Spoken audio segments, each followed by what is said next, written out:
Morning all of you. कैसे हो 12th वालों? आज ये जो टॉपिक हम बताने वाले हैं आपको लाइट के बारे में, ये जो टॉपिक है ये 10th वालों के लिए और 12th वालों के लिए बहुत इंपॉर्टेंट टॉपिक है, जिसका नाम है प्रकाश। ठीक है, तो एक मोटिवेशनल कोड है, वो क्या है? मंजिलें मिले ये मुकद्दर की बात है, मंजिलें मिले ये मुकद्दर की बात है, किंतु हम कोशिश ही ना करें ये गलत बात है। ठीक है ना? तो होता क्या है कि बात को समझना है, इस बात को कि हमारी मंजिल क्या है। हमारी मंजिल है कि हमें बोर्ड परीक्षा में बहुत अच्छे अंक लाने हैं, ये हमारी मंजिल है। थोड़ा बहुत ऊपर नीचे भी रह जाएगा तो भी चलेगा, लेकिन हम इसके लिए प्रयास ही ना करें, इसके लिए कोशिश ही ना करें, रजाई को ओढ़ के बैठ जाए ठंड में, ये गलत बात है ना? तो सिंपल सी बात है कि मंजिलें मिले न मिले ये मुकद्दर की बात है, लेकिन हम कोशिश ही ना करें ये गलत बात है। एक बहुत अच्छी बात है कि एक बार क्या हुआ कि चंद्रगुप्त मौर्य ने चाणक्य से पूछा, एक बात बताओ गुरुजी, कि जब सब कुछ हमारे नसीब में ही है, लिखा होता है कि आपके नसीब में ऐसा होगा तो आपको मिलेगा, जब सब कुछ हमारे नसीब में है तो फिर हम क्यों इतनी मेहनत कर रहे हैं, क्यों हम लोग साम्राज्य विस्तार के लिए बात कर रहे हैं, हम क्यों ऐसा काम कर रहे हैं? तो चाणक्य ने जवाब दिया, क्या पता मुकद्दर में लिखा हो कि अगर मेहनत नहीं करोगे तब आपको नहीं मिलेगा, है ना? जब लिखे होने की ही बात है तो यह भी लिखा हो सकता है कि अगर आप मेहनत नहीं करोगे तो परीक्षा में पास नहीं होगे। ठीक है, स्टार्ट करते हैं हम लोग। लाइट है ना, तो लाइट के बारे में आप लोग जानते ही हैं। क्या जानते हैं कि क्या होता है प्रकाश? तो बात समझना, बहुत अच्छी बात है प्रकाश के बारे में। प्रकाश एक प्रकार की ऊर्जा है जो कि हमको देखने में क्या बनाती है बच्चे? सक्षम बनाती है। जब ये प्रकाश हमारी आंख पर पड़ता है और ये प्रकाश हमारी आंख पर पड़ने के बाद जब ये परावर्तित होता है, इसका प्रतिबिंब हमारी कहां बनता है? आंख की रेटिना पर बनता है, और आंख की रेटिना पर ये जो प्रतिबिंब बनता है ये उल्टा बनता है और वस्तु हमको सीधी दिखाई देती है। ठीक है ना? तो ये प्रकाश के बारे में बहुत सारे वैज्ञानिकों के अपने अलग अलग मत हैं। कोई बोला तरंग के रूप में चलता प्रकाश, किसी ने कहा कि प्रकाश सीधी रेखा के रूप में चलता है, किसी ने कहा कि फोटोन के रूप में चलता है। अपने अपने वैज्ञानिकों के तमाम तरह के मत हैं। ठीक है, लेकिन आज जिस बारे में हम बात करेंगे वो चीज क्या है कि ये टॉपिक, जैसा कि हमने बोला है, 10th वालों के लिए और 12th वालों के लिए कॉमन टॉपिक है, कॉमन कुछ चीजें हैं, वो मैं आज डिस्कस आपके साथ करने वाला हूं। ठीक है ना? तो बने रहिए हमारे साथ। प्रकाश का बहुत एक इंपॉर्टेंट टर्म है जिसका नाम होता है परावर्तन। ठीक है ना? प्रकाश का परावर्तन। एक बात समझना दोस्त कि परावर्तन होता क्या है। अगर आप हमको देख पा रहे हैं तो ये परावर्तन का कमाल है। आपको अपनी गाड़ी दिख पा रही है, परावर्तन के कारण दिख पा रही है, बोर्ड दिख पा रहा है, परावर्तन के कारण दिख पा रहा है। तो क्या होता है, मैंने ये कहा कि ये एक सरफेस है ना, सतह है। तो ये नीचे से मैंने क्या कर दिया बच्चे? पॉलिश कर दिया। क्या कर दिया? मैंने इसको पेंट कर दिया नीचे से। तो एक कैसी सतह बन गई? अपारदर्शी। जब प्रकाश बेटा किसी अपारदर्शी सतह पर पड़ता है, देखिए ये प्रकाश कहां पड़ा? अपारदर्शी सतह पर पड़ा। और जब प्रकाश किसी अपारदर्शी सतह पर पड़ता है तो पड़ने के बाद ये टकराता है, टकराने के बाद परावर्तित होकर उसी माध्यम में वापस लौट जाता है। प्रकाश की इस घटना को प्रकाश का परावर्तन कहते हैं। तो बेटा क्या परिभाषा हुई? जब प्रकाश किसी परावर्तक सतह पर टकराता है, टकराने के बाद उसी माध्यम में वापस लौट जाता है, प्रकाश की इस घटना को प्रकाश का परावर्तन कहते हैं। फिर सुनना एक बात, जब प्रकाश किसी सतह से टकराता है, टकराने के बाद पुनः उसी माध्यम में वापस लौट जाता है, प्रकाश की इस घटना को प्रकाश का परावर्तन कहते हैं। और बच्चे यहाँ ये जो आपको दिखाई दे रहा है, ये बेटा क्या? ये इंसिडेंट रे है। ये कैसी रे है? इंसिडेंट रे, या इसको हम हिंदी में कहें तो हम लोग क्या कहेंगे? ये आपतित किरण है। कैसी है? आपतित किरण। ये आपतित किरण है। और मैं क्या बोलूंगा? ये कैसी किरण है? परावर्तित किरण है। ठीक है ना? ये परावर्तित किरण है। और यहां क्या है, हम ये देखेंगे कि यहां पर मैंने इन दोनों किरणों के बीच में एक अभिलंब डाला। ठीक है ना? इस अभिलंब का मैंने नाम दिया एन। तो यहां पर ये दो तरह के कोण बने, आई और आर। आई का मतलब है इंसिडेंट रे से जो कोण बना उसको हमने आपतन कोण कहा, और जो परावर्तित किरण हुई इसको मैंने परावर्तन कोण कहा।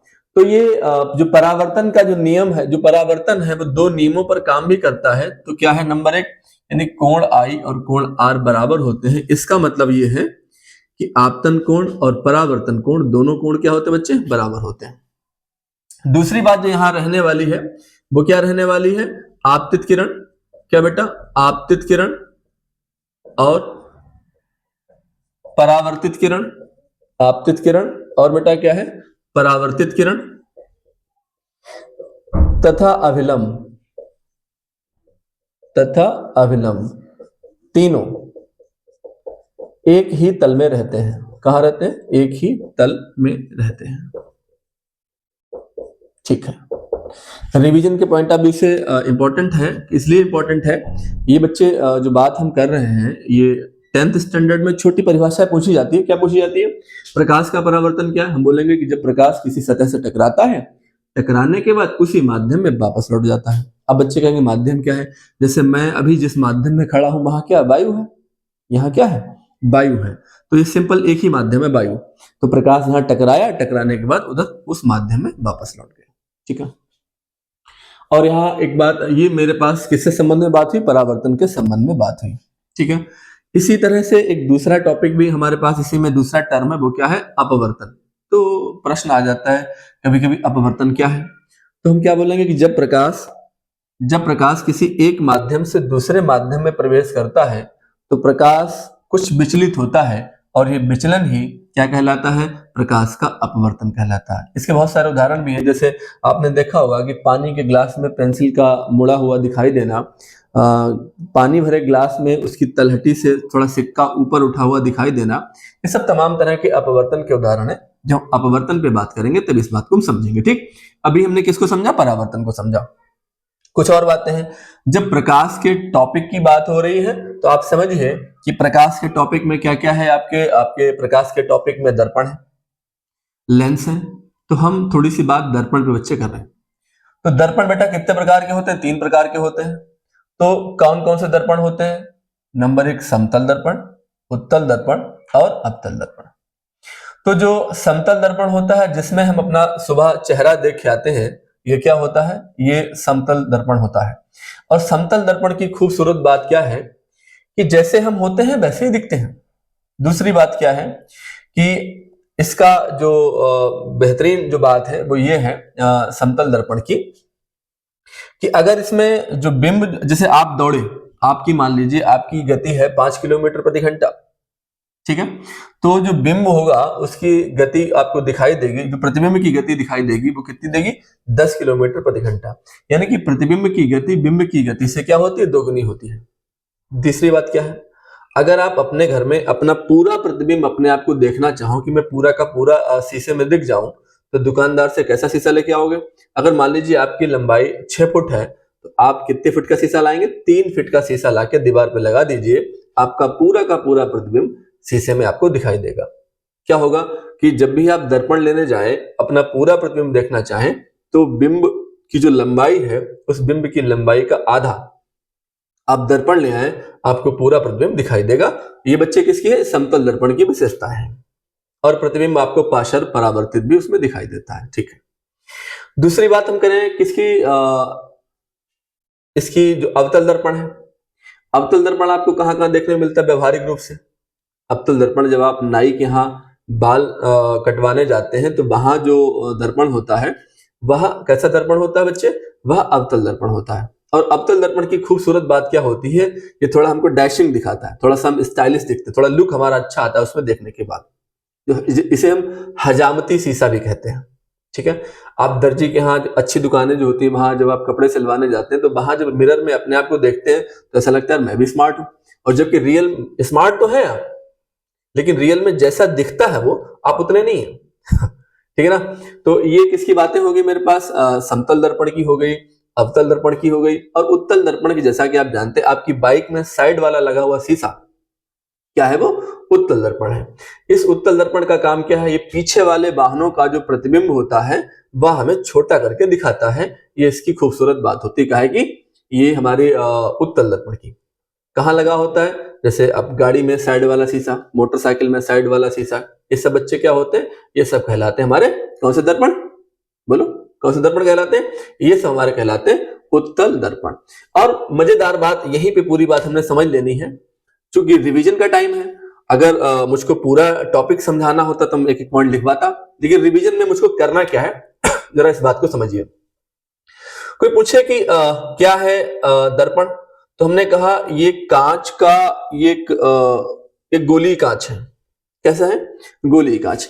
जब इस गोली, अब तो गोला है तो ये वृत्ताकार भाग है तो केंद्र भी है। जब इस गोली कांच को हम क्या करेंगे बच्चा, बीच से काट लेंगे। इसको क्या करेंगे? बीच से काट लेंगे। और बीच से काटने के बाद हम क्या काम करेंगे, इसको आधा ऐसे छोड़ देंगे और इसके बाहर वाले भाग पर क्या कर देंगे, पेंट कर देंगे या पॉलिश कर देंगे। तो बच्चा ये कौन सा दर्पण बन जाएगा मेरा? ये मेरा दर्पण कौन सा होगा? ये मेरा हो जाएगा कौन सा? अवतल दर्पण। तो कोई पूछे अवतल दर्पण क्या होता है, तो अवतल दर्पण एक ऐसा दर्पण होता है जिसमें इसका आंतरिक जो तल है वो क्या होता है, धंसा हुआ रहता है भीतर की तरफ। जो परावर्तक पृष्ठ है वो कहां? भीतर की तरफ धंसा हुआ रहता है। अब कोई कहे एक बात बताओ, उत्तल दर्पण क्या होता है? तो सिंपल सी बात है, तो हमने क्या कहा, इसके भीतर वाले भाग को हम क्या कर देंगे, पेंट कर देंगे। ये मेरे पास कौन सा दर्पण हो गया? उत्तल दर्पण। तो उत्तल दर्पण का जो परावर्तक पृष्ठ होता है, आपको परावर्तक क्या होता है? परावर्तक का मतलब होता है जिस पर प्रकाश पड़ेगा, वह परावर्तक सतह है। उत्तल दर्पण का परावर्तक पृष्ठ कैसा होता है? उठा हुआ होता है, इसीलिए हम इसको बेटा क्या कहते हैं? उत्तल दर्पण कहते हैं। ठीक है। एक बात, मजेदार बात जो रहती है, यहां पर दर्पण से संबंधित कुछ परिभाषाएं भी होती हैं, हमने उनको भी समझ लेना है। जैसा कि बेटा हमने ये देखा, ये मेरे पास बताओ, ये मैंने इस दर्पण को यहां से गोली दर्पण को यहां से काटा था। ये बच्चा मेरे पास क्या है? केंद्र इसका है, तो केंद्र को मैं बेटा क्या बोलूंगा? सी। सी माने सेंटर, तो केंद्र। और विज्ञान की भाषा में मैं इसको क्या कहूंगा? वक्रता केंद्र कहूंगा। क्या कहूंगा बच्चा? मैं इसको कहूंगा वक्रता केंद्र। क्लियर है बात? ओके। अब मुझे एक बात बताओ, मैंने इसको वक्रता केंद्र कहा, और एक बात जो आपको यहां से यहां तक की जो लाइन दिख रही है, इसको हम लोग क्या कहेंगे? अगर वृत्त होता तो बच्चे इस लाइन को हम कहते हैं व्यास। तो जो दर्पण का जो गोली दर्पण का जो व्यास होता है, उसे हम लोग क्या कहते हैं? दर्पण का द्वारक कहते हैं। गोली दर्पण के जो केंद्र को हम लोग क्या कहते हैं? वक्रता केंद्र कहते हैं। अगर कहा जाए कि और क्या होता है, हमने कहा कि दर्पण का जो वक्रता केंद्र है, इसको केंद्र बिंदु मानकर मैंने क्या खींचा? इस पर मैंने एक सीधी लाइन को खींचा। ये क्या कहलाती है? मुख्य अक्ष कहलाती है। मुख्य अक्ष क्या होती है? जो दर्पण के केंद्र बिंदु से जाती है, और दर्पण के केंद्र बिंदु से जाने के बाद दर्पण के ध्रुव को काटते हुए जो रेखा निकलती है, उसको क्या कहा जाता है? उसको मुख्य अक्ष कहा जाता है। अब ये P क्या है? ये ध्रुव है। ये क्या है बेटा? ध्रुव है। किसका ध्रुव है? दर्पण का ध्रुव है। ठीक है ना। दर्पण का ध्रुव क्या होता है? मैं बोलूंगा कि केंद्र से सीधी जाने वाली जो मुख्य अक्ष है, मुख्य अक्ष दर्पण को जिस बिंदु पर काटती है, वो क्या कहलाता है? दर्पण का ध्रुव कहलाता है। ठीक है, ओके। यहीं पर एक बात और समझना है हमको कि C और P के बीच में क्या रहता है बच्चा? C और P के बीच में एक रहता है मुख्य फोकस। क्या रहता है? मुख्य फोकस रहता है। ठीक है ना। उसके बाद यहां क्या होता है? यहां से लेकर यहां तक, यानी केंद्र से लेकर, जैसे मैंने एक वृत्त बनाया और मैंने इसको केंद्र माना, और यहां से यहां तक लाइन क्या कहलाएगी बेटा? त्रिज्या कहलाएगी। तो यहां से यहां तक की जो दूरी है, यानी केंद्र से P तक की दूरी है, वो बच्चे क्या कहलाएगी? वक्रता त्रिज्या। तो कोई पूछे वक्रता त्रिज्या क्या होती है, तो हम ये बोलेंगे कि दर्पण के केंद्र से ध्रुव तक की दूरी, दर्पण के वक्रता केंद्र से और ध्रुव तक की दूरी को क्या कहा जाएगा बच्चे? वक्रता त्रिज्या कहा जाएगा। ठीक है। अब फोकस दूरी की बात करें, तो जो मेरे पास जो इसका मुख्य फोकस F है और दर्पण का ध्रुव P है, यहां से यहां तक की दूरी क्या कहलाएगी? ये दूरी कहलाएगी क्या नाम? फोकस दूरी कहलाएगी। ठीक है ना। क्या कहलाएगी बेटा? फोकस दूरी कहलाएगी। ये बहुत ही आज का जो टॉपिक है, बहुत इंपॉर्टेंट टॉपिक है, बने रहिए। सारी चीजों को हम लिखवाने के चक्कर नहीं पड़ेंगे, बहुत ज्यादा थ्योरेटिकल पार्ट में मुझको नहीं जाना है, लेकिन चीजों को आपको समझाना है। अगर आप समझ गए तो सारे कॉन्सेप्ट आप कर पाएंगे। ठीक है। और इसके बाद जो अगले जो पेज पे हम आपको चीज समझाने वाले हैं, 10th वाले ध्यान रखना है इस बात को, और 12th वालों को आपको भी ध्यान रखना है।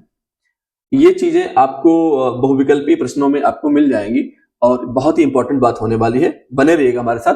अगला जो पेज है उस पर आप इसका तब तक स्क्रीनशॉट चाहे तो ले लें, और अगले देखिए। देखिए आपको ये क्या दिखाई दे रहा है, आपको ये जो चित्र दिखाई दे रहा है, ये बेटा कौन सा दर्पण है, ये आपका है अवतल दर्पण। ध्यान समझना, यहां से जो 12th वाले हैं अगर इसको नहीं समझ रहे हैं तो वो न्यूमेरिकल नहीं लगा सकते। 10th वाले भी अगर इसको नहीं समझेंगे न्यूमेरिकल नहीं लगा पाएंगे। दूसरी बात क्या, अगर इसको हम लोगों ने नहीं समझा तो बहुविकल्पीय प्रश्नों को भी हम लोग नहीं कर पाएंगे। तो ये मेरे पास कैसा दर्पण है, ये मेरे पास जो अवतल दर्पण है, ये मैंने क्या बोला, ये मेरे पास वक्रता केंद्र है और यहां पर मैं बोलूंगा दर्पण का क्या बेटा, मुख्य फोकस है, ठीक है ना। और ये मेरा ध्रुव है, ठीक है। यहां से लेकर यहां तक की दूरी क्या कहलाएगी, वक्रता त्रिज्या, और F से लेकर P तक की दूरी क्या कहलाएगी, ये कहलाएगी फोकस दूरी। और जो कैपिटल F आपको दिखाई दे रहा है ये बच्चे, ये क्या, मुख्य फोकस है। अगर मैं ये मान लूं ये यहां से यहां ये इनफाइनाइट दूरी, अनंत दूरी है, देखना 2 नंबर की बात कैसे मिलती है, 2 नंबर के बहुविकल्पी प्रश्न कैसे मिलते हैं। मैंने कहा यहां पर अगर अनंत पर कोई एक वस्तु रखी है, अनंत पर कोई वस्तु रखी है, तो अवतल दर्पण में उसका प्रतिबिंब कहां पर बनेगा, तो मैं बोलूंगा अनंत पर कोई वस्तु रखिए, उसका दर्पण पर जो अवतल दर्पण पर प्रतिबिंब बनेगा वो कहां बनेगा, उसके मुख्य फोकस पर बनेगा। कितना बड़ा बनेगा, बिंदु के साइज का बनेगा। कैसा बनेगा, वास्तविक एवं उल्टा, है ना। बिंदु के साइज का बनेगा, कैसा बनेगा, वास्तविक एवं उल्टा, ठीक है। दूसरी बात आपको समझनी है, यदि वस्तु जो है वो कहां रखी है, वस्तु को आपने रखा है C से परे, अब कहां बनेगा प्रतिबिंब, अब जो बच्चा प्रतिबिंब बनेगा वो वक्रता केंद्र और F के बीच बनेगा। कितना बड़ा बनेगा, बिंदु साइज से थोड़ा बड़ा, बिंदु साइज से थोड़ा बड़ा। कैसा, वास्तविक एवं उल्टा। अब देखना बच्चे, यदि वस्तु जो है वो कहां रखी है, आपकी वक्रता केंद्र पर रखी है, तो प्रतिबिंब कहां पर बनेगा, तो प्रतिबिंब भी C पर ही बनेगा। जितनी बड़ी वस्तु है उतना बड़ा प्रतिबिंब, ठीक है। तो वक्रता केंद्र एक ऐसी जगह दर्पण में है, जितनी बड़ी वस्तु होगी उतना ही बड़ा वो प्रतिबिंब को बनाएगी, ठीक है। अगली बात देखिए, अगर वस्तु C और F के बीच में रखी है, कहां रखी बेटा, यदि वस्तु C और F के बीच में रखी है तो प्रतिबिंब कहां बनेगा, C से परे बनेगा, वास्तविक एवं उल्टा बनेगा और काफी बड़ा बनेगा। यदि वस्तु बेटा F पर रखी है, कहां रखी, F पर रखी वस्तु है, तो प्रतिबिंब कहां बनेगा, प्रतिबिंब बनेगा अनंत पर और बहुत बड़ा बनेगा। अगर वस्तु F और P के बीच रखी है तो प्रतिबिंब कहां बनेगा, दर्पण के दूसरी ओर, कैसा बनेगा, अत्यधिक विवर्धित बनेगा और कैसा बनेगा, आभासी एवं सीधा। केवल एक ही स्थिति ऐसी बनती है जहां पर कैसा बनता है, आभासी एवं सीधा बनता है, ठीक है। ये बात हमने जो थी इसको ध्यान से समझ ली। बात समझना, यहां से आपको कितने अंक मिलेंगे, यहां से आपको 2 अंक की बातें आपको बोर्ड परीक्षा में जो 20 नंबर के बहुविकल्पीय प्रश्न आते हैं वहां पर आपको मिल जानी है। और जो 12th वालों को है, यहां से न्यूमेरिकल्स को लगाने में बड़ी मदद मिलेगी, 10th और 12th दोनों को, ठीक है। एक बात हमने और यहां पे समझनी है, एक बात हमने यहाँ पे और समझनी है। देखना बच्चे, क्या समझना है मुझको यहाँ पर, इस दर्पण में मुझको जो बात समझनी है, देखना, ठीक है। जैसा कि आप देख पा रहे हैं, ये मेरे पास क्या है, ये मेरे पास जो दर्पण है बेटा, कैसा दर्पण है, अवतल दर्पण हमारे पास है, ठीक है। अब देखना, यहां पर जो आपको दिखाई दे रहा है वो क्या दिखाई दे रहा है, देखो ये वक्रता केंद्र, यहां से यहां तक की जो दूरी है इसको मैं क्या बोलूंगा, R। तो कोई पूछे R कैसा, तो मैं बोलूंगा R कैसा, R बनेगा निगेटिव, माइनस का। क्यों, इसका मतलब है आपने कक्षा 10 में जो पढ़ा होगा, 9 में 10 में पढ़ा होगा, ये निर्देशांक ज्यामिति पढ़ी, आपने ये देखा होगा, ये चतुर्थांश है, ये इसका क्या है, केंद्र बिंदु है। जब इससे इधर की तरफ चलेंगे तो बेटा क्या चलेंगे, ये x होता है, ये x डैश होता है, ये y होता है, ये y डैश होता है। क्या होता है, y डैश। जब यहां से यहां चलेंगे तो प्लस में, इधर से इधर चलेंगे तो माइनस में, यहां से ऊपर चलेंगे तो प्लस में, और यहां से नीचे चलेंगे तो बेटा कहां चलेंगे, माइनस में, ठीक है। ऐसे ही जो इसका ध्रुव होता है, इसको हम क्या मानते हैं, इसी को हम लोग सेंटर मानते हैं। यानी क्या करते हैं, यहां से हम लोग प्लस माइनस की दूरी को डिसाइड करते हैं। तो होता है क्या बेटा, यहां केंद्र से और वक्रता केंद्र तक, यानी ध्रुव से वक्रता केंद्र तक की दूरी को क्या हम लोग कहेंगे, यानी वक्रता त्रिज्या कहेंगे। और वक्रता त्रिज्या कैसी होती है, माइनस में होती है। यहाँ इसके मुख्य फोकस से और ये हमारा ध्रुव है, यहां तक की दूरी क्या कहलाएगी, माइनस एफ। यानी फोकस दूरी भी बेटा कैसी होती है, निगेटिव होती है। एक बात और समझना, एक बात और समझना, जो हमारे पास दर्पण सूत्र रहता है वो क्या रहता है कि 1/f बराबर क्या रहता है दर्पण सूत्र, 1/f बराबर 1/b प्लस 1/u। ये मेरे पास क्या बेटा दर्पण सूत्र है, 1/f बराबर 1/b प्लस 1/u। बच्चा कंफ्यूज कहां पे होता है, कंफ्यूज यहां पर होता है कि गुरुजी एक बात नहीं समझ आ रही कि ये u b f plus minus कैसे हो जा रहे हैं। आप बात समझना कि जैसे ये बताओ प्रकाश कहां पड़ेगा, ये प्रकाश की परावर्तक सतह इधर है तो प्रकाश इधर ही तो पड़ेगा, इधर तो पेंट है, जिधर पेंट है इधर तो प्रकाश पड़ेगा नहीं। और जब प्रकाश इधर के लिए पड़ेगा तो मुझे एक बात बताओ, ये परावर्तक सतह है तो वस्तु को इधर रखूंगा, वस्तु कहां रखी जाएगी इधर। और जब इससे मैंने कहा जब यहां से यहां के लिए वस्तु को रखेंगे तो वस्तु कैसी रखी जाएगी निगेटिव। वस्तु की दूरी को हम लोग क्या कहते हैं u, u कैसा रहेगा हमारे पास, u रहेगा निगेटिव। ये क्या होती बेटा वस्तु की दूरी। अब मुझे बताओ प्रतिबिंब, प्रतिबिंब हमने देखा कई बार देखा, प्रतिबिंब कहां नीचे की तरफ बन रहा था, यहां प्रतिबिंब ऊपर की तरफ बना। इसका मतलब ये हुआ है कि प्रतिबिंब की दूरी को हम लोग v बोलते हैं। और बेटा जी यहां पर b जो है वो निगेटिव या पॉजिटिव दोनों हो सकता है। अब तुमको गुरुजी बताओ ये कैसे, जैसे मैंने कहा ये बाई डैश नीचे की तरफ है, नीचे की तरफ जो वास्तविक एवं उल्टे बनेंगे वो सब वस्तु जो प्रतिबिंब की दूरी है निगेटिव में रहेगी, और जो इधर के लिए ऊपर की तरफ बनेगा वो पॉजिटिव आएगा। तो हमने क्या देखा कि वस्तु की दूरी जो प्रतिबिंब की दूरी जो है वो पॉजिटिव या निगेटिव दोनों हो सकती है। अब तुम कहो ये फोकस दूरी f है, तो फोकस दूरी जो f है ये क्या रहेगी, यहां आपको यहां से दिखाई दे रहा है इधर के लिए, तो फोकस दूरी जो हमारे पास f है वो क्या रहेगी निगेटिव रहेगी। बस यही होती दिक्कत। दिक्कत क्या होती है, हम लोग जब भी इन प्रश्नों को करने बैठते हैं तो हम लोग ये डिसाइड नहीं कर पाते कि ये u प्लस का है कि माइनस का है, v प्लस का है कि माइनस का है। तो आप समझ गए कि अवतल जो दर्पण मेरे पास रहेगा उसमें वस्तु की दूरी u कैसी रहेगी निगेटिव रहेगी, और प्रतिबिंब की दूरी v निगेटिव या पॉजिटिव दोनों हो सकती है, और फोकस दूरी हमारी कैसी रहेगी बेटा निगेटिव रहेगी। एक और मजेदार बात, वो मजेदार बात क्या है, यानी कि यहीं पर हम लोग क्या देखते हैं बेटा जी आवर्धन यानी मैग्निफिकेशन m। अब आवर्धन क्या होता है, आवर्धन क्या होता है, आवर्धन का सूत्र होता है माइनस का v अपान में u या इक्वल टू में होता है i अपान में o। इसका बेटा जी मतलब क्या हुआ, इसका मतलब ये हुआ है I क्या होता है इमेज, इमेज माने क्या होता है कि जैसे हमारा चित्र कहीं जैसे आप शीशे में अपना चेहरा देखते हैं तो शीशे में जो हमारा चेहरा हमको दिखाई दे रहा है वो हमारा क्या इमेज है, ठीक है। ऑब्जेक्ट, ऑब्जेक्ट हम खुद हैं, है ना, ऑब्जेक्ट क्या है हम खुद हैं। जैसे होता है क्या, जैसे मैं यहां पर अगर वस्तु को रख दूं, जैसे मैंने कहा ये वस्तु रखी, ये रखी वस्तु, और इसका जो इमेज जो बना मान लीजिए दर्पण के मान लीजिए ये इमेज जो बना है वो कहा यहां बना है, बड़ा बना है इमेज। इमेज कैसा बना है, यानी कि जो वस्तु है उससे छोटा बना, जैसे शीशे पर है तो कहां छोटा बनेगा, मान लीजिए इमेज ये बना, यानी ये वस्तु इतनी लंबी इमेज छोटी है। बात समझ आ रही। तो जो वस्तु की जो ऊंचाई रहती है और जो प्रतिबिंब की जो ऊंचाई रहती है वहां से हम लोग आवर्धन को ज्ञात करते हैं। आवर्धन m बराबर माइनस में v बटा में u, या हम बोलेंगे बराबर में i बटा में o, ये रहता है, ठीक है ना। तो इस तरीके से बहुत बेहतरीन बात हम ये समझ पाए हैं। दूसरी एक और बात क्या है, अब तुमको गुरुजी एक बात बताओ, आपने अवतल दर्पण के लिए बता दिया, अब उत्तल दर्पण के लिए कौन बताएगा, सिंपल सी बात है हम ही बताएंगे। आप देखना उत्तल दर्पण जो बेटा जी कैसा रहता है, आप थोड़ा सा यही समझ लो, उत्तल दर्पण को जाना कहीं नहीं है, ये मैंने ये बनाया, मैंne इधर क्या कर दिया, ये पॉलिश है, इधर इधर क्या कर दी पेंट कर दिया मैंने। अब मुझे बताओ ये मुख्य ये P है ध्रुव है, और वक्रता केंद्र इसका इधर ही रहेगा क्योंकि गोले का ये भाग है सेंटर है, वक्रता केंद्र है। और बेटा जी इसका मुख्य फोकस कहां रहेगा, यहां रहेगा, तो फोकस दूरी f भी यहीं रहेगी और वक्रता त्रिज्या r भी यहीं रहेगी। मुझे बताओ अगर मैं इसको यहां ऐसे करके बताऊं, x अक्ष x डैश बाई और बाई डैश, ये मेरे पास कैसा दर्पण बेटा है, अवतल दर्पण है।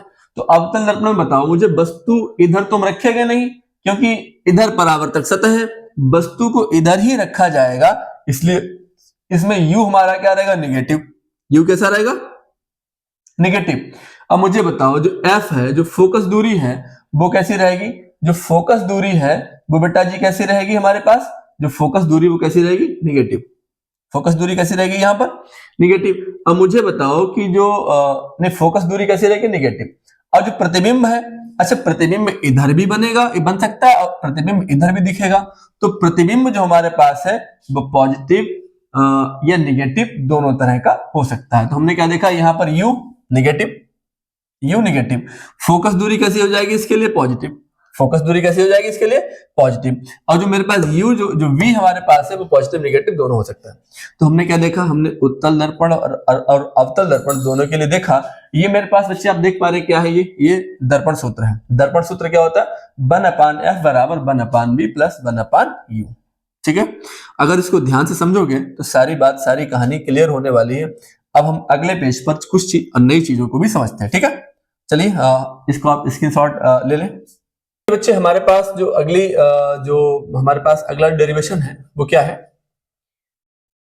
जो हाई स्कूल की परीक्षा में क्या पूछा जाएगा, किसी गोली दर्पण की वक्रता त्रिज्या एवं फोकस दूरी के बीच संबंध ज्ञात कीजिए, या ऐसे कह सकता है सिद्ध कीजिए कि r बराबर f/2 है ना, या f बराबर 2r, ऐसे कह सकता है सिद्ध करने के लिए।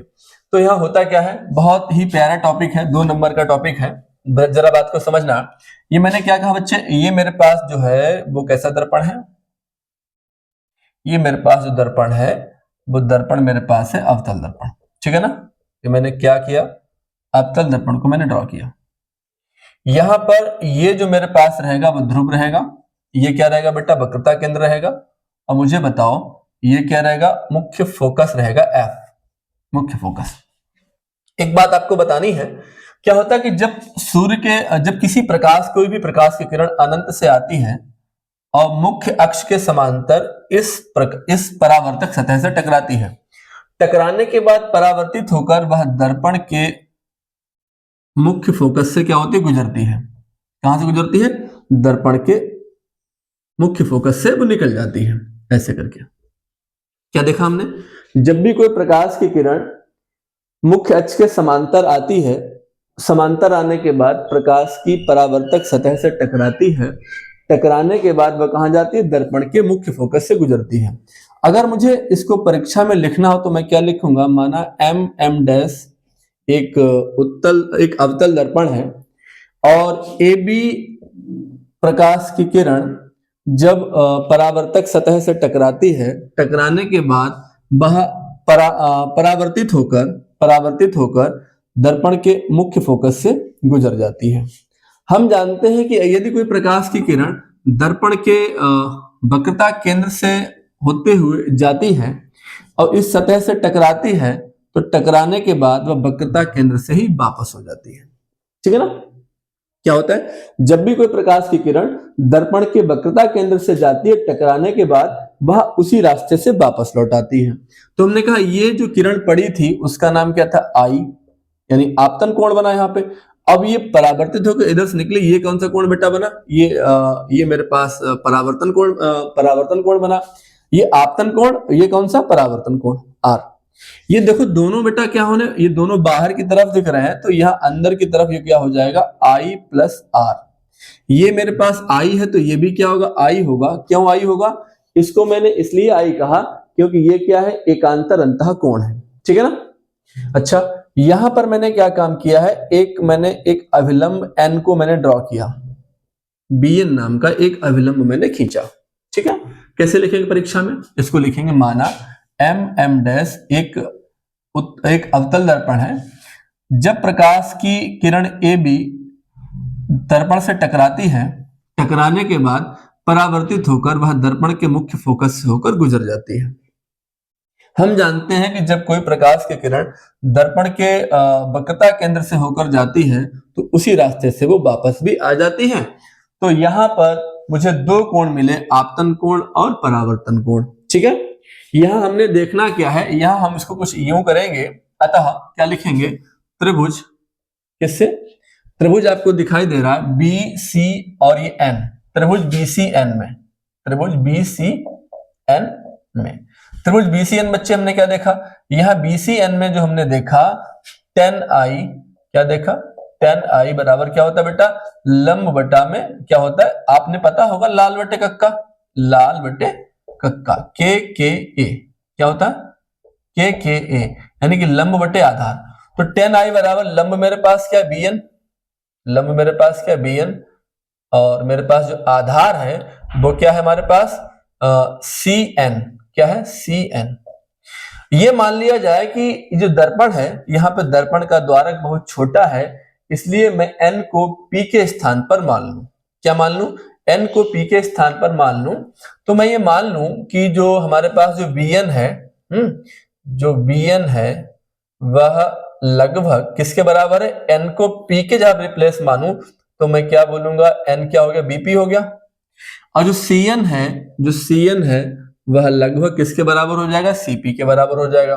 तो मैंने क्या बोला, 10i बराबर bp बटा में क्या मिल गया, cp।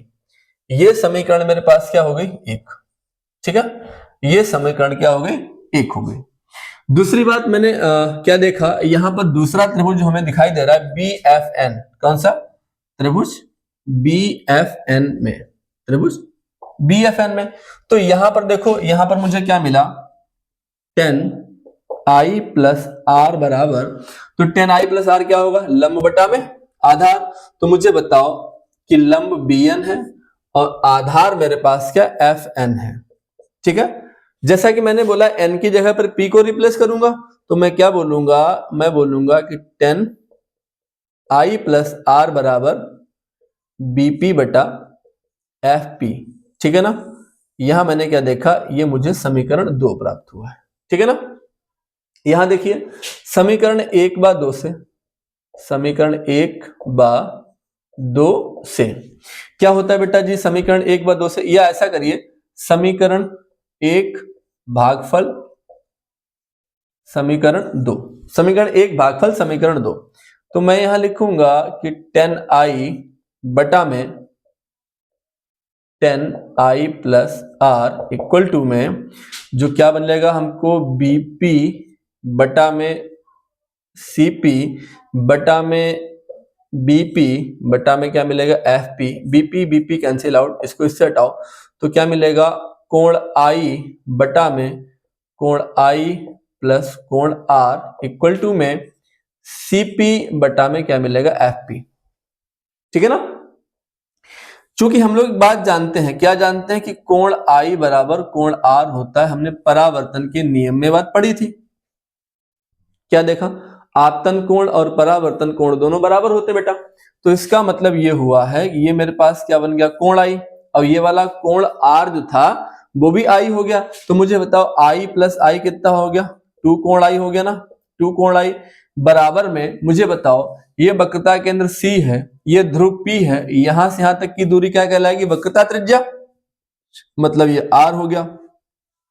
और जो FP है, F से लेकर P तक, यहां से यहां तक की दूरी बेटा क्या कहलाती, फोकस दूरी। तो ये क्या हो जाएगी, F हो जाएगी।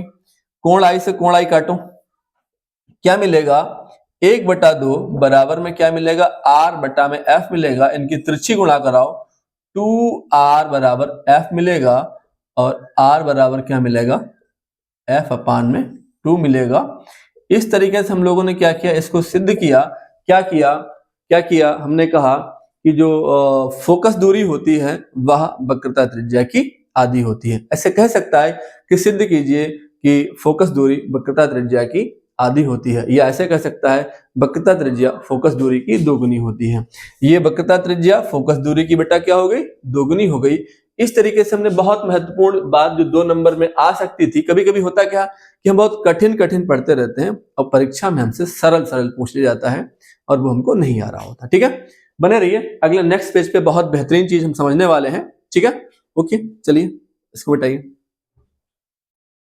देखिए अगला जो हमारे पास जो टॉपिक है, बहुत इंपॉर्टेंट टॉपिक है, दर्पण सूत्र।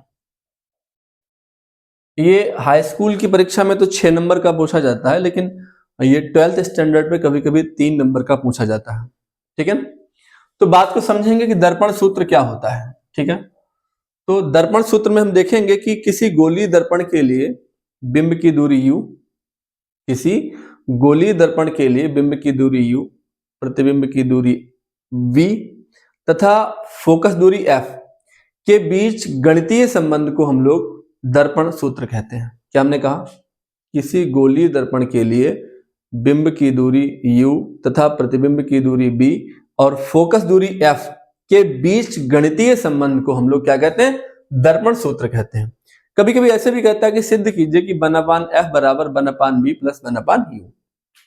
चलिए समझने का प्रयास करते हैं। यहां पर हमने क्या कहा, ये मेरे पास जो बना है वो क्या बना है, आप देखेंगे ये मेरे पास दर्पण है।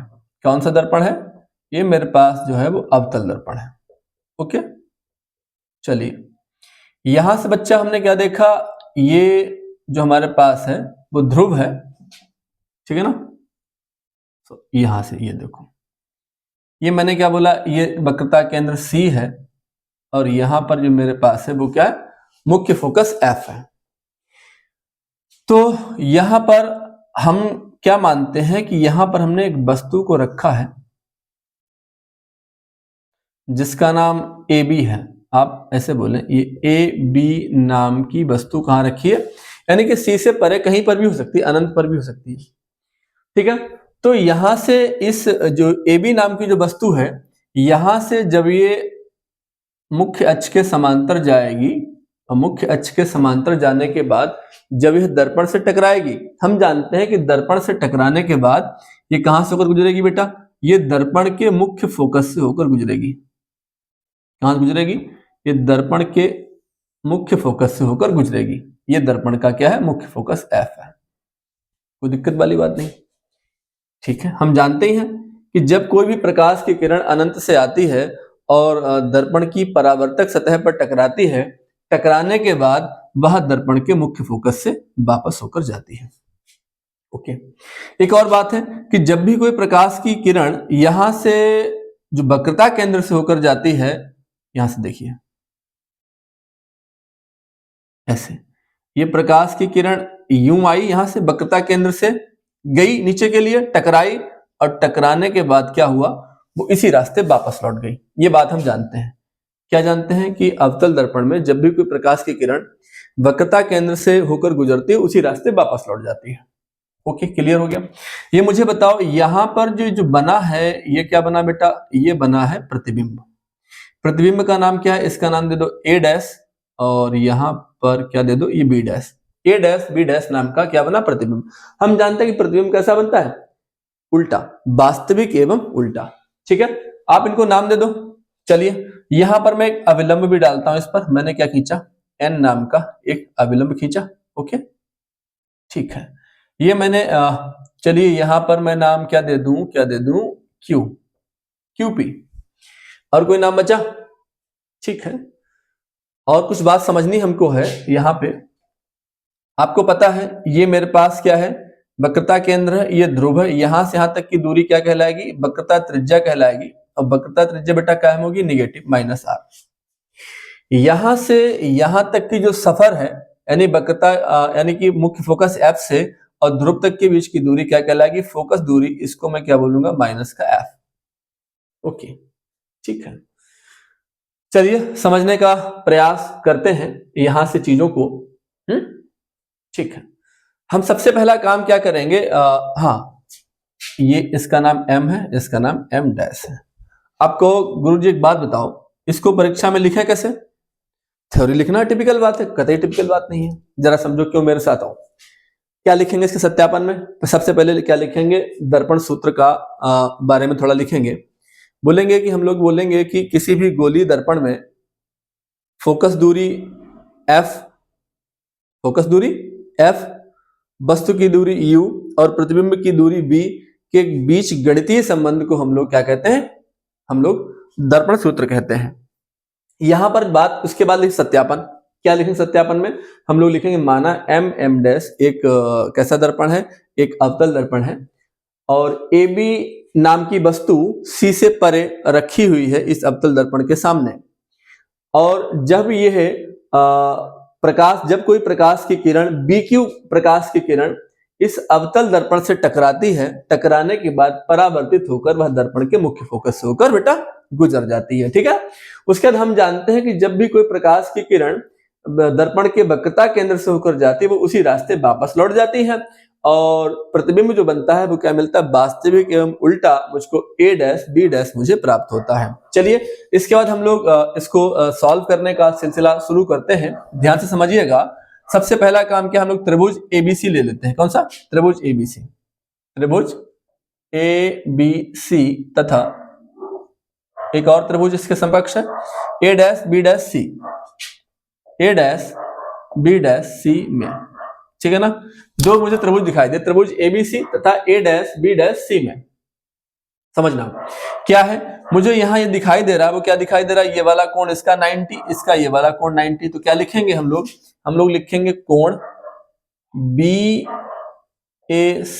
बराबर कोण CA dash B, CA dash B dash बराबर बेटा क्या होगा, 90 डिग्री। ओके, यहां पर इसमें देखिए ये वाला कोण और ये वाला कोण दोनों शीर्षाभिमुख है, तो हम लोग क्या लिखेंगे BCA, हम लोग क्या लिखेंगे कोण BCA बराबर, ठीक है ना, कोण A dash C B dash, कोण A dash C B dash, ये बच्चे क्या होंगे B डैश, ये क्या होंगे शीर्षाभिमुख, क्या होंगे बेटा शीर्षाभिमुख। ये दोनों कोण कैसे होंगे, शीर्षाभिमुख, ठीक है ना। अब मुझे एक बात बताओ, कहीं पर भी किसी भी दो ट्रायंगल में, दो त्रिभुजों में जब दो चीजें आपको, दो कोण आपको समान दिखाई दें, तो ऐसे त्रिभुज क्या कहलाते हैं, ऐसे त्रिभुजों को क्या कहा जाता है, समरूप कहा जाता है। तो हम लोग क्या बोलेंगे, अतः त्रिभुज ABC और त्रिभुज A dash B dash C समरूप है। और आप जानते हैं समरूप त्रिभुजों के जो संगत भुजाएं होती हैं वो समानुपाती होती हैं, तो हम लोग क्या लिखेंगे, बड़े वाले त्रिभुज की भुजा AB, ठीक है ना। छोटे वाले त्रिभुज की भुजा कौन सी, A dash B dash equal to, इसकी भुजा बेटा AC और इसकी वाली भुजा कौन सी रहेगी, A डैश C, क्या रहेगी A डैश C। हमने क्या देखा, इसको मैंने क्या बना लिया, समीकरण नंबर 1। यहां तक तो कोई तकलीफ परेशानी है नहीं, ठीक है ना, यहां तक कोई तकलीफ परेशानी नहीं है। अगली बात हम क्या करेंगे, आपको ये दिखाई दे रहा है, जो क्या दिखाई दे रहा है, ये वाला त्रिभुज FQN और एक आपको दिखाई दे रहा है A dash B dash F।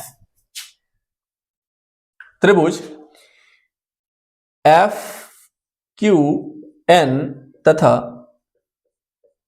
त्रिभुज कौन सा, A dash B dash F, A dash B dash F में, B सही नहीं बन रहा, B डैश F में। देखना हम लोग क्या काम करेंगे, वही काम यहां करेंगे। ये वाला आपको यहां 90 दिखाई दे रहा, तो यहां पर भी हमको भी ये 90 दिखाई दे रहा, तो क्या लिखेंगे, कोण QNF, कोण QNF बराबर कोण FA डैश B, कोण FA dash B dash equal to क्या होगा बेटा, ये 90 डिग्री, यानी समकोण है। दूसरी बात, ये वाला ट्रायंगल कैसे दिखाई दे रहा है, शीर्षाभिमुख, तो हम लोग क्या लिखेंगे, कोण कौन सा बेटा, QFN, कोण क्या लिखेंगे QFN बराबर क्या होगा, A dash F B dash, कौन सा कोण A dash B dash F बराबर क्या होगा, ये बेटा कैसे हो जाएंगे, शीर्षाभिमुख, शीर्षाभिमुख। क्या जानते हैं, हम जानते हैं कि जब किन्हीं भी दो त्रिभुजों में दो कोण शीर्षाभिमुख हो जाएं तो क्या होते हैं, उनकी संगत भुजाएं बेटा कैसे होती है, समानुपाती होती हैं। आप देख लीजिए, बड़े वाला जो ये जो त्रिभुज की जो भुजा है QN, आप इसको लिखिए QN, ऐसे नहीं, आप लिख दीजिए यहां पर, आप ये बात लिख दीजिए कि अतः त्रिभुज FQN तथा त्रिभुज A dash B dash F कैसे हैं बेटा, समरूप हैं, समरूप है। तो हम जानते हैं कि समरूप त्रिभुजों की जो संगत भुजाएं हैं वो क्या होती है, समानुपाती होती हैं। तो इसका मतलब ये हुआ है कि बड़े वाले त्रिभुज की जो भुजा है वो क्या QN है, बटा में छोटे वाले त्रिभुज की खड़ी वाली भुजा क्या है बेटा, A डैश बी डैश है बराबर ये बड़े वाले त्रिभुज की भुजा बेटा क्या एफ एन है और नीचे और ये जो त्रिभुज ये वाला इसकी संगत भुजा है वो क्या है बेटा ए डैश एफ है। तो मैंने क्या काम किया इसको भी मैंने इसको कुछ यूं बंद किया। अब जो बात समझने वाली बात है यहां से अभी थोड़ा सा इसे बंद करने से रुको थोड़ा समझो। और आप एक बात बताओ जो आपको ये क्यूएन दिखाई दे रहा है ये क्यूएन इस ए बी के बराबर है तो मैं क्या लिखूंगा मैं लिखूंगा चूंकि क्यूएन बराबर बेटा जी क्या है ए बी के बराबर है। क्यूएन किसके बराबर है ए बी के बराबर है तो मैं यहां लिख दूंगा ए बी बटा A dash B dash equal to F N बटा ए डैश एफ। ये मेरे पास समीकरण कौन सी रह गई 2। ठीक है ना। यहां तक की बात आपको समझ आनी चाहिए। हमने क्या किया पहले ये त्रिभुज लिया ये वाला त्रिभुज लिया दूसरी बार मैंने ये त्रिभुज लिया ये त्रिभुज लिया मैंने इन दोनों को समरूप किया इन दोनों की समरूप करने के बाद भुजाएं समानुपाती कर ली।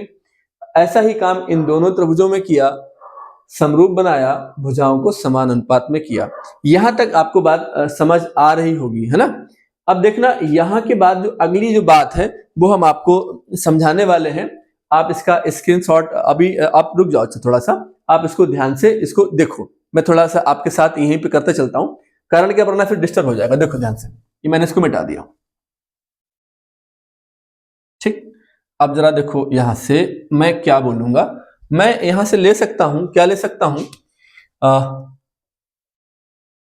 समीकरण 1/2 से। आप समीकरण 1/2 से देखेंगे आप देखना ये समीकरण बेटा 1 है ये समीकरण 2 है। आप देखना दोनों के एलएचएस साइड ए बी बटा ए डैश बी डैश इसका भी ए बी बटा ए डैश बी डैश दोनों को एलएचएस साइड सेम है और जब सेम है तो उनको हम छोड़ देंगे क्योंकि आपने गणित में कक्षा 10 में आधारभूत समानुपातिक प्रमेय को पढ़ा होगा तो हम लोग इन बातों को छोड़ देंगे। ये वाला मेरे पास क्या रह जाएगा मेरे पास रह जाएगा ए सी बटा में ए डैश सी इक्वल टू में क्या रह जाएगा मेरे पास जो रह जाएगा वो क्या रह जाएगा एफ एन बटा में ए डैश एफ रह जाएगा। ठीक है ना। ये बात मेरे पास बनी रहेगी। अब यहां पर जो मजेदार बात होनी है वो क्या होनी है आप बने रहिए यहां पर हमारे साथ ध्यान से समझिएगा। यहां पर देखो बेटा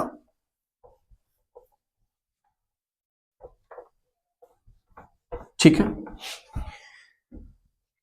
ये जो n है ये बेटा क्या है ये मैंने लंब डाला n और मैं ये बोलूं कि दर्पण का द्वारक बहुत छोटा है तो n को मैं p के स्थान पर रिप्लेस मानूं जैसा कि मैंने पहले किया था।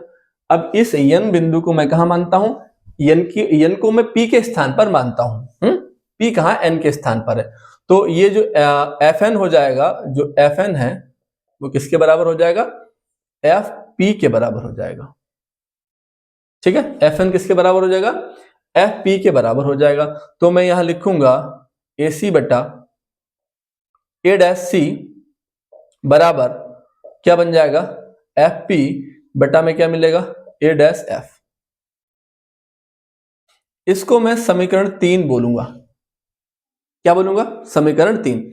यहां जानदार शानदार एकदम बेहतरीन बात क्या है आप ac a dash C fp और a डैश f के मान अगर आपने निकालना सीख लिया यहां से तो सारी कहानी सेटअप देखो आप देखिए ac बेटा ये ac है ac का वैल्यू कितना होगा ac जो लाइन मुझे यहां से लेकर यहां तक की बात करनी है तो इस पूरी लाइन a से लेकर p तक की लाइन में मुझसे ac के बारे में पूछा है तो कैसे निकालूंगा मैं ac बराबर में लिखूंगा इस पूरी लाइन AP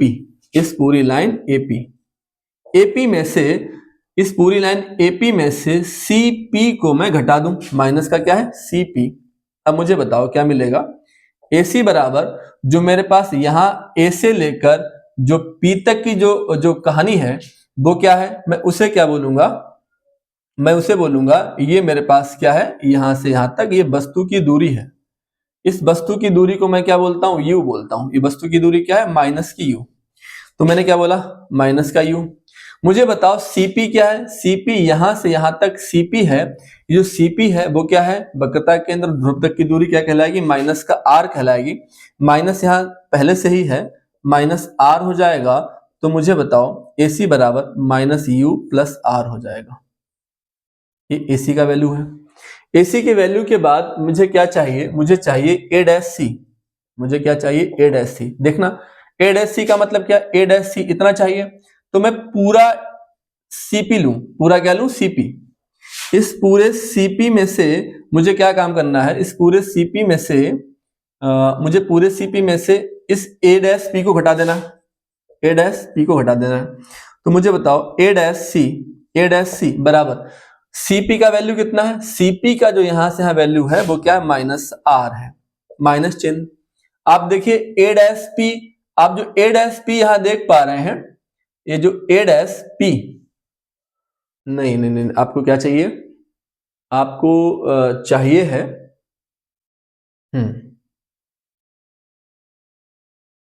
ये आपको चाहिए है कि A डैश सी चाहिए है।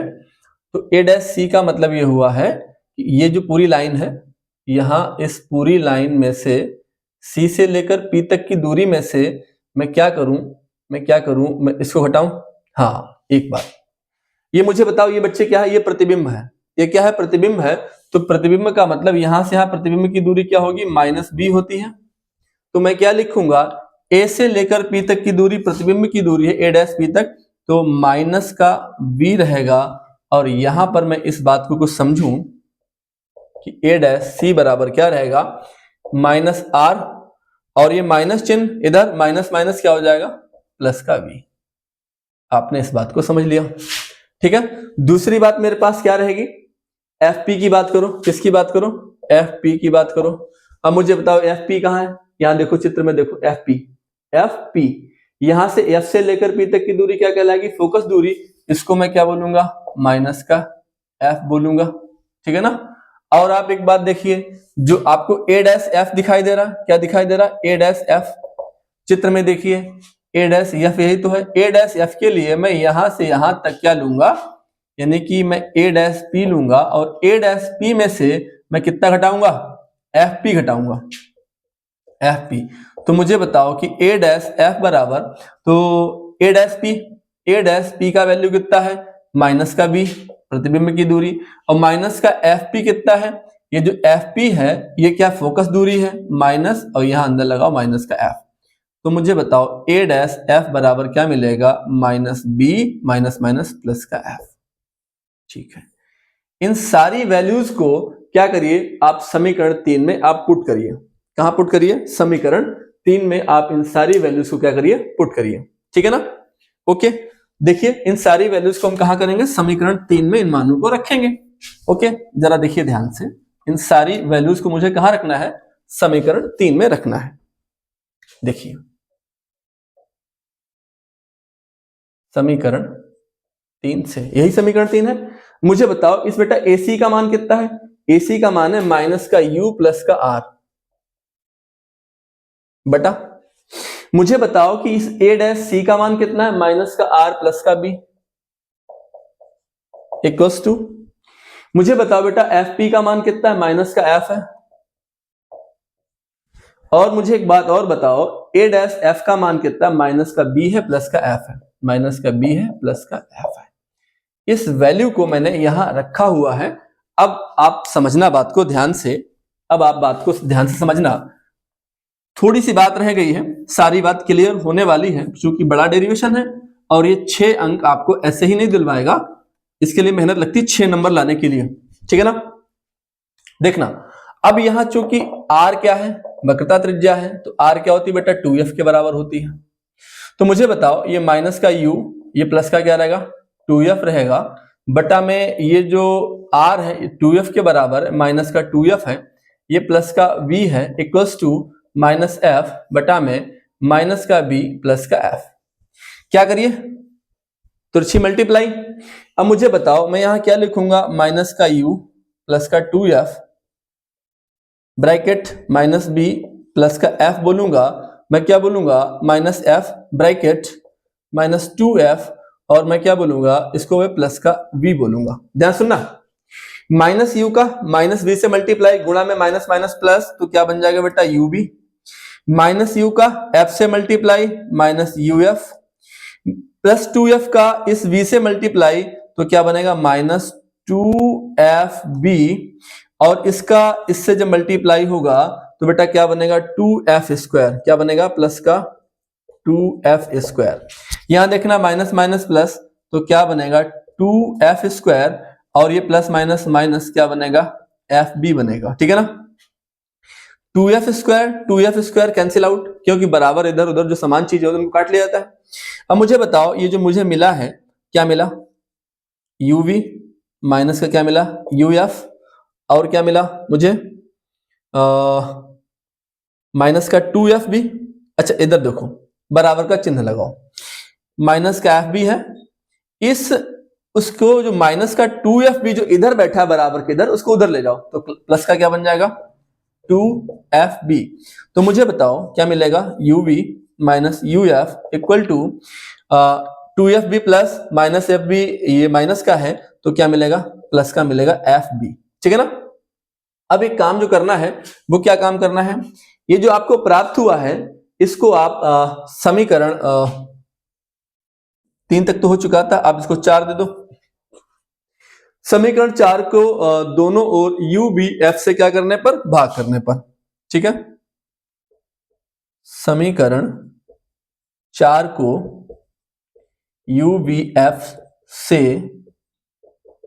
दोनों ओर क्या करने पर भाग करने पर, आपने इसको दोनों ओर भाग करेंगे तो क्या मिलेगा बेटा UV अपान में क्या होगा UVF minus UF upon UVF equals to FB upon में UVF। आप देखिए UV से UV कैंसिल आउट है ना, U से U कैंसिल आउट, F से F कैंसिल आउट, FB यानी F से F कैंसिल आउट और V से V कैंसिल आउट।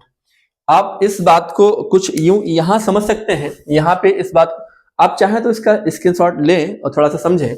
आप इसको यहां कुछ यूं समझेंगे, देखिए ध्यान से देखना, इतने में बात आ जानी है।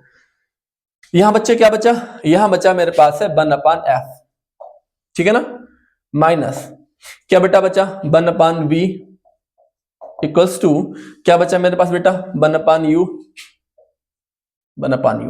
अब देखना मुझे क्या काम करना है, 1/f बराबर 1/u, इसको उधर भेज दो, प्लस का क्या है 1/v। हमें यही तो लाना था, 1/f बराबर 1/u प्लस 1/v। इस तरीके से हमने क्या किया, इसको हमने प्रूव किया।